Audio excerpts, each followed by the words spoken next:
வணக்கம்ப்பா. இந்த வெயில் காலத்தில் கட்டி வேக்கூறு பல பிரச்சனைகள்லாம் வரும். ஏன்னா வெயில் ஓவராக இன்னும் அடிக்குமா, இது பார்த்தா தான் இன்னும் பெருசாக அடிக்கும், வெயில் அடிக்கும், ரொம்ப ஹீட் ஆகும்னு சொல்கிறாங்க. அதனால வேற எல்லாரும் பழங்கள் அது இதுன்னு சாப்பிட்டுட்டு இருக்க முடியாது. ஒழுங்காக வாரத்துக்கு ஒரு நாளாவது எண்ணெய் தேய்ச்சி குளிங்க. பழைய சோறு போதும்ப்பா, நம்மளுக்கு உடம்பு சூட்டை குறைக்கிறதுக்கு பழைய சோறு போதும். காலையில் ஒரு ஸ்பூன் வெந்தய பொடியை வச்சுக்கிட்டு அதை வாயில் போட்டு அந்த வெந்தய பொடி ஒரு ஸ்பூன் வாயில் போட்டு அந்த பழைய சோறு தண்ணி நீராகார தண்ணி இருக்குல்ல அதை குடிச்சுவாங்க. பழைய சோத்தை நல்லா கரைங்க. சின்ன வெங்காயத்தில் நல்லா குளிச்சு இருக்குது.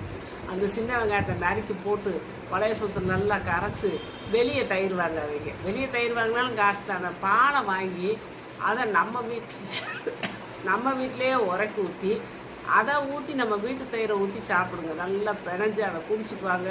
உடம்புல இருக்க ஹீட்டெல்லாம் இறங்கிடும். அதனால் இந்த வெயில் காலத்தை நீங்கள் இப்படி சமாளிச்சிடலாம்.